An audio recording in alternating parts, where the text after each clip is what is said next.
Những sự thật thú vị về rắn mamba đen. Nếu các bạn yêu thích khám phá chuyên sâu các sự thật thú vị về động vật thì các bạn có thể bấm đăng ký kênh cũng như bật chuông thông báo. Sau đó YouTube sẽ đề xuất các clip phù hợp từ kênh đến các bạn nhé.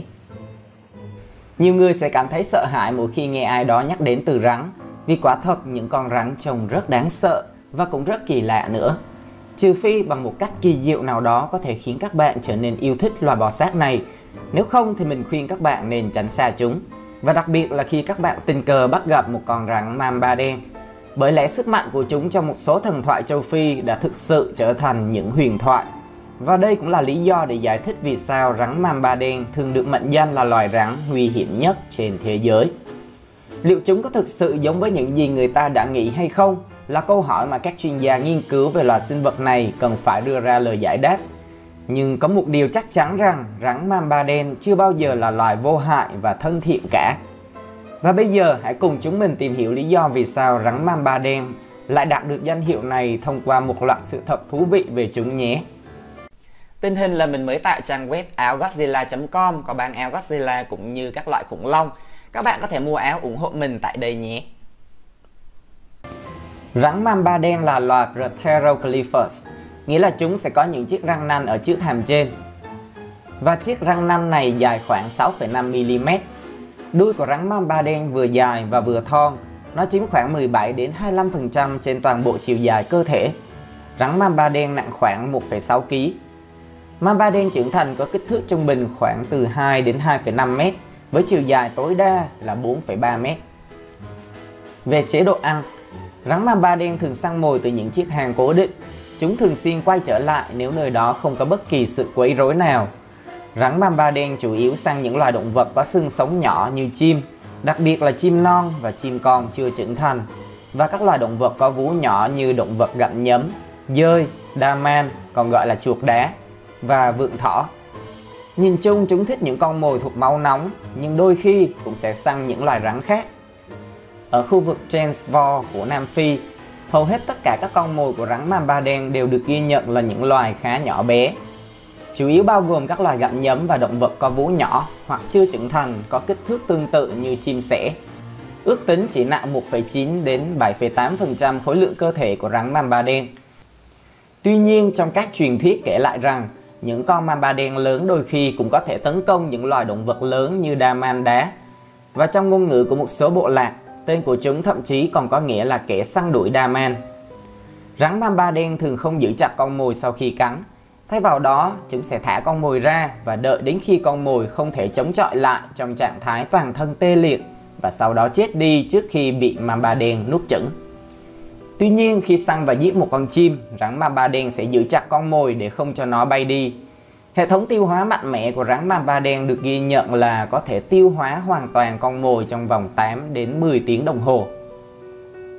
Về kẻ thù tự nhiên, rắn mamba đen trưởng thành có rất ít kẻ thù tự nhiên, ngoại trừ các loài chim săn mồi. Đại bàng ăn rắn nâu được xác nhận là kẻ thù tự nhiên của rắn mamba đen trưởng thành nếu như con rắn dài dưới 2,7 m. Những loài đại bàng khác được biết là cùng săn hoặc ít nhất là từng ăn rắn mamba đen trưởng thành gồm đại bàng vàng nâu và đại bàng Marshall. Con non của rắn mamba đen cũng được ghi nhận là con mồi của những loài rắn khác. Lửng mật cũng có một số khả năng chống lại nọc độc của rắn mamba đen. Ngoài ra, người ta tìm thấy rắn mamba đen trong dạ dày của cá sấu sông Nin và những con mamba đen non ở Serengeti là con mồi của chim mỏ sừng đất phương Nam, cú đầm lầy và kền kền mũ chùm. Trong tự nhiên, rắn mamba đen hiếm khi chịu được việc con người đi đến gần chúng hơn khoảng cách 40 m. Rắn mamba đen thực sự có màu nâu. Trái với suy nghĩ của nhiều người, từ đen trong tên gọi của rắn mamba đen không thực sự ám chỉ màu cơ thể của nó. Thay vào đó, từ này liên quan đến màu sắc bên trong miệng của chúng hơn. Vì rắn mamba đen không có nhiều màu sắc hoặc hoa văn rực rỡ trên cơ thể. Vì vậy, đây là một cách hay để giúp con người cũng như các loài động vật xác định được loài rắn đã gặp là gì.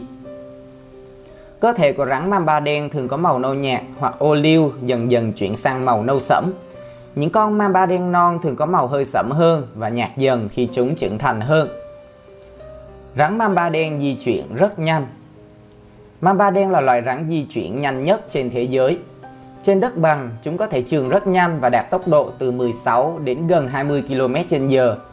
Đối với một sinh vật không có chân như loài bò sát này thì đây là một điều rất ấn tượng. Nói cách khác, rắn mamba đen có thể di chuyển nhanh hơn cả rồng Komodo. Vì rắn mamba đen cũng có thể bơi nên chúng cũng có thể di chuyển nhẹ nhàng và dễ dàng trong nước. Rắn mamba đen thường ngủ trong hang. Những loại rắn mamba khác thường sống trên cây, còn riêng rắn mamba đen thường không dành nhiều thời gian ở trên cây. Chúng là loài bò sát trên đất và chọn những cái hang dưới đất hoặc có mái che để ngủ. Những tảng đá, những thân cây bị đổ, rừng cây, bụi và các khu vực có rừng cây rậm rạp là nơi lý tưởng để rắn mamba đen ẩn náu. Đôi khi chúng còn chiếm cả những gò mối bỏ hoang. Không có gì lạ khi một số cá thể rắn mamba đen thường ở cùng một hang ổ trong nhiều năm liền. Vào ban ngày, chúng rời khỏi hang của mình để đi săn và đến chiều tối, chúng sẽ quay trở lại và thu mình để ngụy trang và ngủ trong ngôi nhà an toàn của mình. Rắn mamba đen cũng chia sẻ hang của chúng với các loài rắn khác và đặc biệt là chia sẻ cho rắn hổ mang Ai Cập. Mamba đen rất thích tắm nắng. Vào ban ngày, rắn mamba đen thường sẽ không ngủ và ở Nam Phi, các nhà nghiên cứu đã ghi nhận được rằng chúng thường ra ngoài tắm nắng vào khoảng thời gian từ 7 đến 10 giờ sáng và sau đó sẽ tiếp tục tắm nắng từ 2 đến 4 giờ chiều. Rắn mamba đen tuy có chút duyên dáng nhưng lại dễ hoảng sợ và thường rất khó đoán. Cây măng gút là kẻ thù truyền kiếp của rắn mamba đen. Như đã đề cập rằng rắn mamba đen trưởng thành thường có rất ít kẻ săn mồi, ngoại trừ các loài chim săn mồi. Tuy nhiên, cây măng gút là một trong những kẻ thù đáng gờm của chúng vì cây măng gút có khả năng miễn dịch với nọc độc và thường đủ nhanh nhẹn để né những lần tấn công của chúng. Đôi khi cây măng gút sẽ biến rắn mamba đen trở thành bữa ăn của nó. Mamba đen là loài hung hăng hay nhút nhát. Rắn mamba đen thường rất nhút nhát và thích chạy trốn hơn là tham gia vào một cuộc chiến nào đó. Nhưng nếu chúng cảm thấy bản thân bị đe dọa thì chúng sẽ tấn công một cách mạnh mẽ. Chúng sẽ ngẩng cao đầu và khoảng 1/3 cơ thể sẽ đứng thẳng lên. Sau đó chúng phồng chiếc mang ở đầu giống như rắn hổ mang, mở chiếc miệng đen của mình và rít lên. Nếu kẻ tấn công từ từ rút lui thì rắn mamba đen cũng bắt đầu chạy trốn. Nhưng nếu kẻ tấn công không hề di chuyển đi và tiếp tục quấy rối chúng, rắn mamba đen sẽ tấn công lại bằng cách cắn vào cơ thể đối thủ. Vết cắn của rắn mamba đen. Hoàn toàn trái ngược với các loài rắn khác, rắn mamba đen thường không chỉ cắn đối thủ một lần mà chúng cắn rất nhiều lần. Và loài bò sát này sẽ tập trung cắn vào cơ thể hoặc đầu của đối thủ và tiến hành tấn công nó đến 12 lần. Thị lực của loài rắn mamba đen này sẽ giúp chúng nhận biết kẻ thù và con mồi bằng những chuyển động bất chợt của chúng. Khác với nhiều loài rắn độc khác, rắn mamba đen có đôi đồng tử hình tròn. Nọc độc của rắn mamba đen. Rắn mamba đen là kẻ say mê sáng tạo chất độc. Chúng không chỉ tạo ra một loại độc tố gây hại đến hệ thần kinh, mà còn tạo ra cả độc tố gây ảnh hưởng đến tim mạch.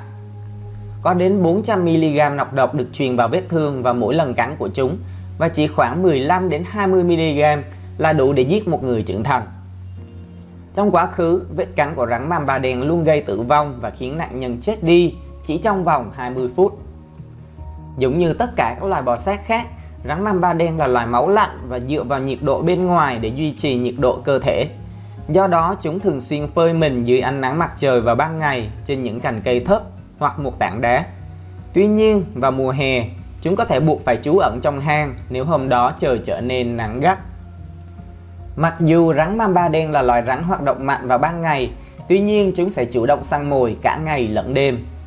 Mamba đen có thể ngẩng cao đầu khoảng 1 mét so với mặt đất khi chúng tấn công và có thể giữ cách mặt đất 50cm ngay cả khi di chuyển.